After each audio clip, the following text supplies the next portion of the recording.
guys. Good afternoon. Today's Thursday, and it's grocery planning day for me. This is actually my office day. That'll sound familiar if you know anything about Large Family Logistics. If you don't have her book by Kim Brenneman, you need to get that. But anyway, today's grocery day, and I was here at the desk planning out what we need to get for this coming month. I'm planning our big monthly shopping trip.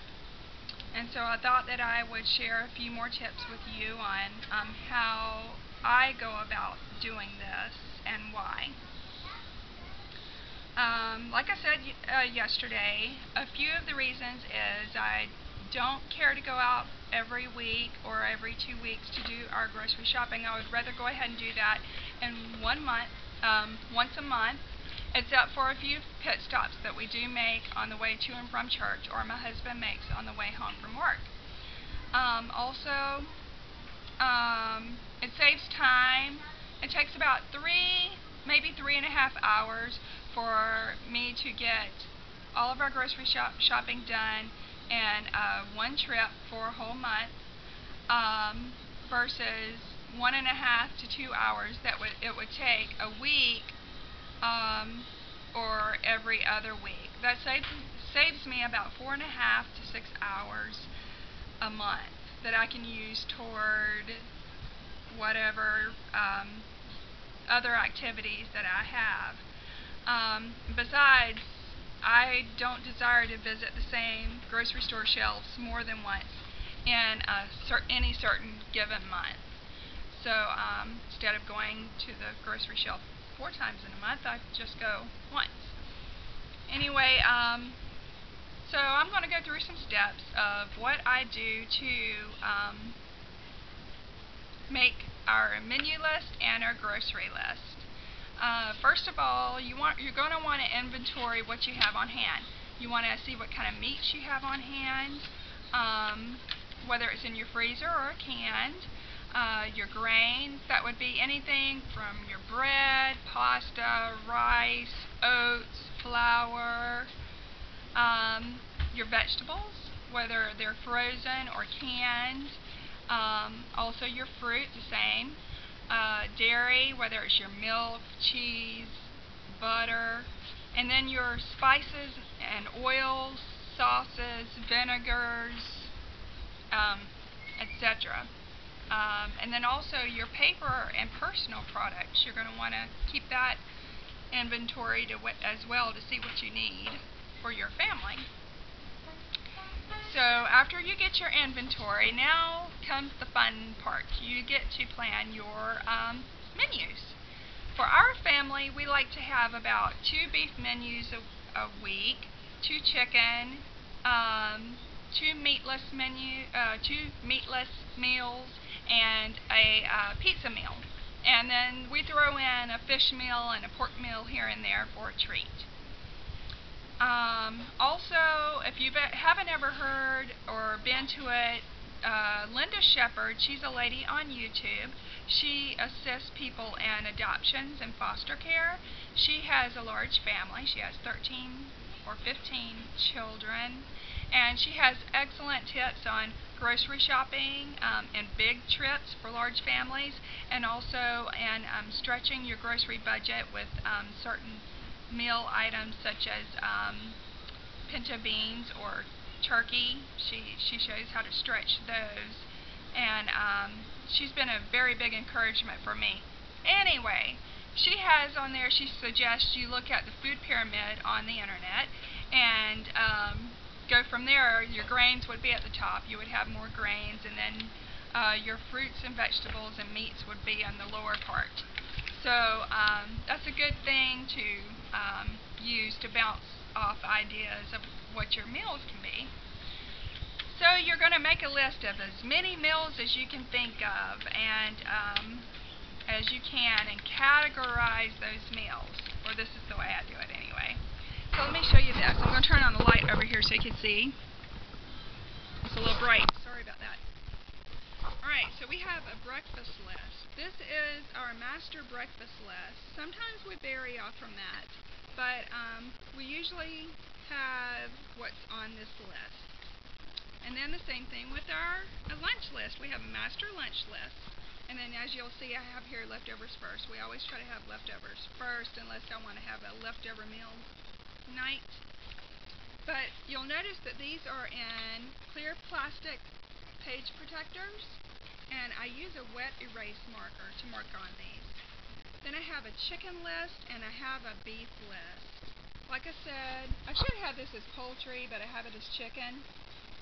I plan for 8 poultry meals a month, and you can see I've already started checking off for April some of the things that we want to have. I want to have turkey pot pie instead of the chicken pot pie, but I would check off 8 of these, and then do the same thing for beef. And then later on, I'm planning on having a pork list, a seafood list, and a meatless list. Also have written down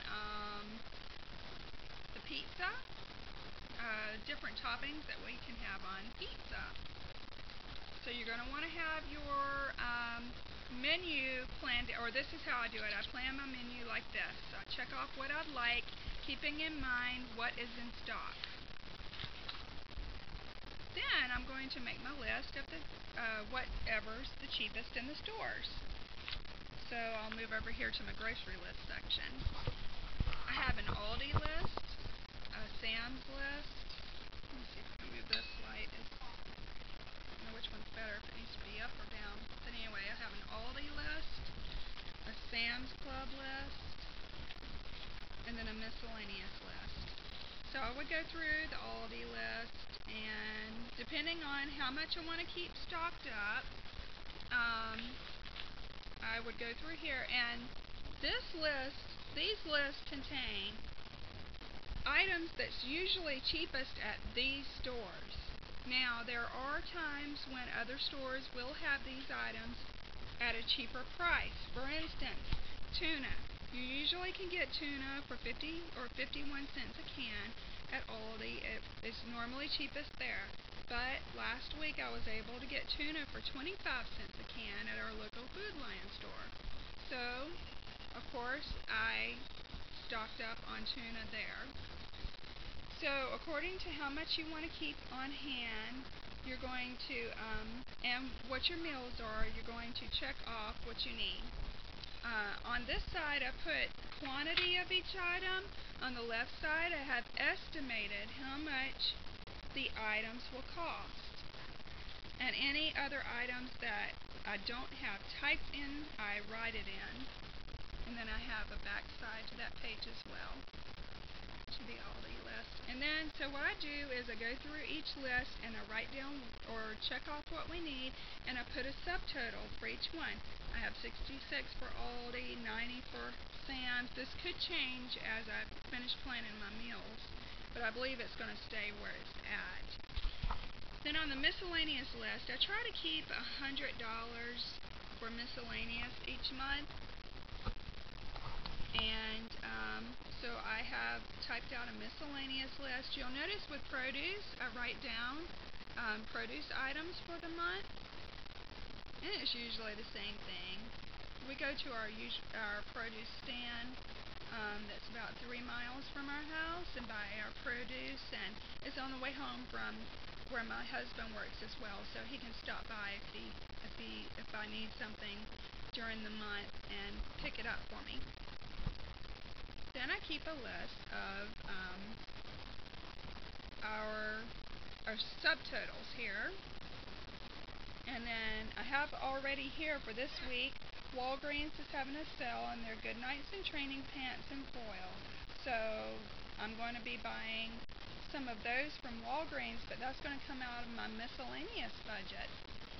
I've already spent $95, a little bit over $95, with the stock up stuff I got from Food Lion this past week, which included that tuna. And it depends on how much tuna you want or how much of each item you want. You have to decide that for your own family. We now have 83 cans of tuna in our house, and that's enough to last us for a while. So I don't care to have any more of that. So when it's all said and done, I'm going to have $90-something left that I can use toward stocking up later during the month when I find items at rock bottom prices. And so that's what I'll do with that. But anyway, so that shows that. And so you say, well,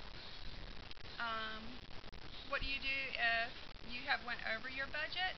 Well, think of convenience items that you can take out. You don't need soda. You don't need cream of soups. That's a convenience item. You can make that. If you don't know how to, learn how to. And just tweak it. You might have to have more meatless meals for April. But anyway, there you go. God bless, and may the Lord be with you. Bye.